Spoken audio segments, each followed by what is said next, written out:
새벽에 만나는 하나님 잘 오셨습니다. 우리 같이 기도하겠습니다. 하나님 아버지 감사합니다.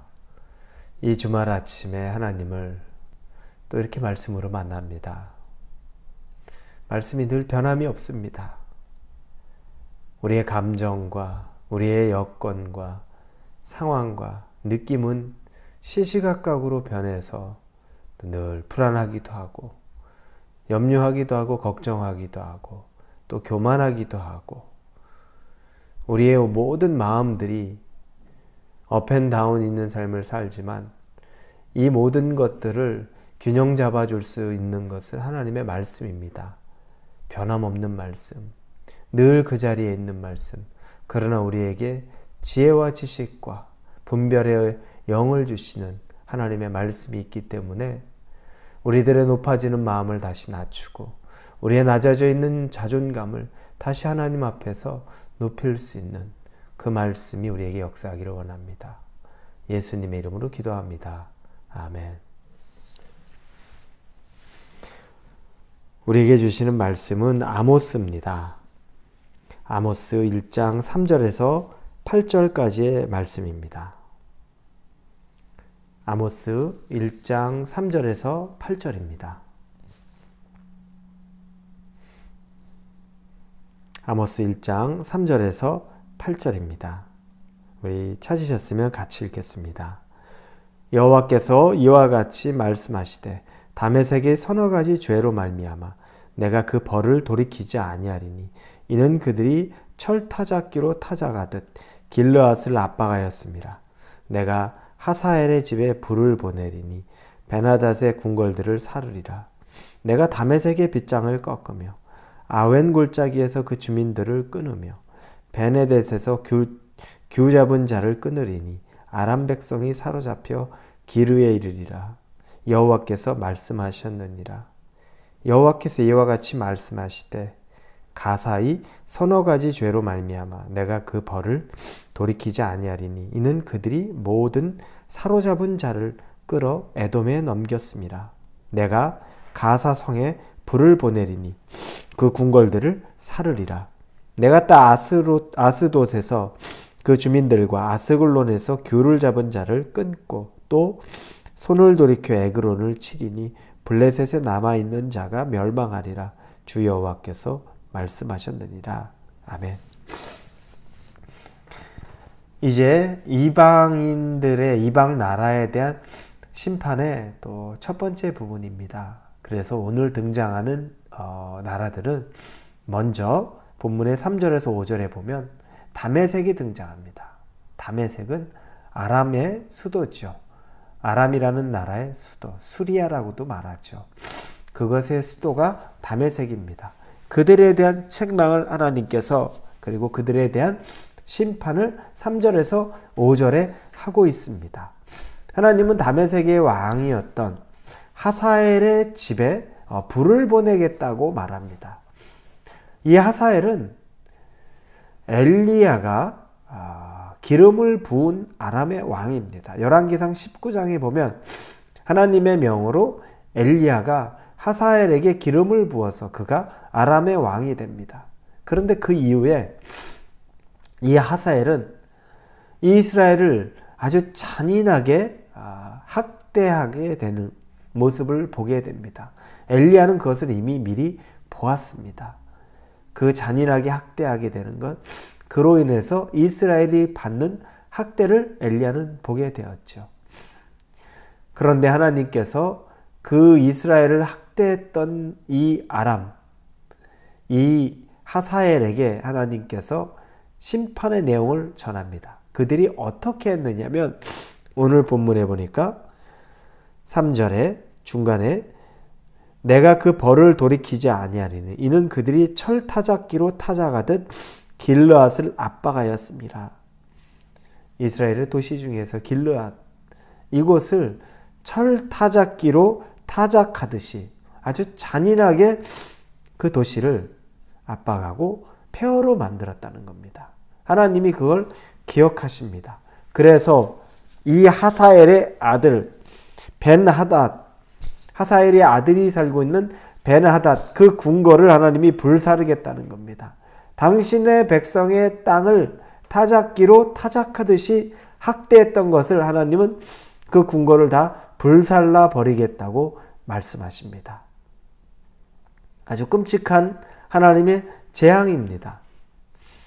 두 번째는 이제 6절부터 8절까지 내용은 블레셋에 대한 하나님의 심판의 내용입니다.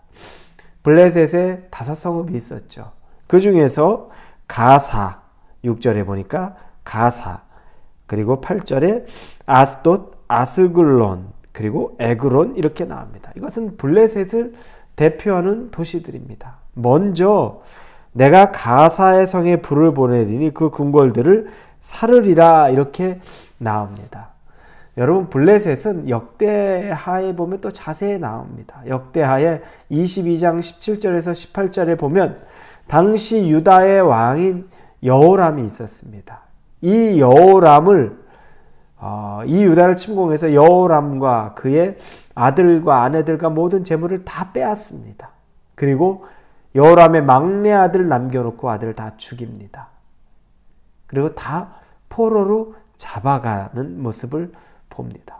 그리고 요엘의 3장 6절에 봐도 유다 자손과 예루살렘 자손들을 이 블레셋 사람들이 그 당시에 헬라, 그리스 그 지역에 노예로 팔아버리는 장면이 나옵니다. 이 모습을 보면 블레셋이 이 이스라엘의 유다와 이스라엘에 행했던 죄악이 또 얼마나 큰지를 봅니다. 그래서 하나님이 7절에 가사의 성에 불을 보내고 8절에 아스돗에서 그 주민들과 아스골론에서 귤을 잡은 자를 끊고 또 손을 돌이켜 에그론을 치리니 블레셋에 남아있는 자가 멸망하리라. 가만히 보니까 그들이 행한 그대로 하나님이 되갚아 주는 겁니다. 그들이 여호람의 아들과 자손들을 다 잡아 죽이고 또 포로로 팔자 그 땅에 있는 사람들을 모두 다 하나님께서 끊어버리게 하시는 겁니다. 그리고 재물을 다 빼앗아 가자 그 성읍들에 다 궁궐에 불을 내시는 겁니다. 하나님의 큰 섭리에서 보면 이 아람이나 블레셋이나 다 하나님이 도구로 썼습니다. 당신의 백성을 훈련시키고 책망하는 도구로 썼습니다. 그런데 그 도구로 쓰였던 아람이나 블레셋은 악한 자들이었기 때문에 그들이 결국 그들이 행한 것들에 대한 보응을 받습니다. 무엇이냐면 우리가 교훈을 얻을 것. 우리가 어떻게 하든 악한 것을 했다면 반드시 거기에 대한 책망을 받습니다. 거기에 하나님의 백성에 대한 악한 일을 했다는 것은 하나님이 또 그것 또한 그냥 지나치지 않는다는 겁니다. 이 아람과 블레셋의 모습을 먼저 봅니다. 내일은 또 두로라는 것도 보게 되겠지만 우리가 이 모습을 보면서 하나님이 허락하신 악한 도구로 쓰임받는 삶이라는 게 얼마나 비참함을 우리가 보게 됩니다. 저와 여러분도 때로 우리가 영적으로 느슨해지고 하나님의 뜻에 쫓아가지 못하면 좋지 못한 도구로 쓰일 수 있습니다. 다른 사람을 훈련시키는 도구로 쓰일 수 있습니다. 그러나 그 삶이 훈련의 도구로 쓰이는 그 삶이 얼마나 비참해집니까? 결국 어찌하든 간에 그 도구로 쓰인 것 때문에 그 죄 때문에 또 그에 상응하는 벌을 받게 되는 모습을 봅니다. 사랑하는 우리 홀리웨이 성도 여러분, 절대 여러분 작은 것이라도 하나님에게 정말 좋지 않는 도구로 쓰이지 않기를 바랍니다. 늘 성령 충만함이 있고 늘 깨끗하고 정결한 마음으로 하나님의 의를 따르는 마음으로 그래서 하나님이 귀하게 쓰는 도구로만 쓰여지기를 바랍니다. 악하게 다른 사람들을 심판하고 다른 사람들을 훈련시키기 위한 악한 도구로 절대 쓰임받지 않기를 여러분이 늘 기도하시고 하나님에게 구하셔서 여러분은 하나님에게 귀한 자로 필요한 일에 선한 일에 쓰임 받을 수 있기를 예수님의 이름으로 축원합니다. 기도합니다. 하나님, 아람이나 블레셋의 여러 도시들이나 하나님의 도구로 악하게 쓰임 받았습니다. 그렇게 쓰임 받고 나중에는 또 결국 심판을 받게 되는 모습을 보니 너무너무나 비참합니다. 우리는 하나님의 선한 도구가 되어서 하나님이 원하시는 일에 가장 필요한 사람들로 쓰임받게 하여 주시옵소서. 예수님의 이름으로 기도합니다. 아멘.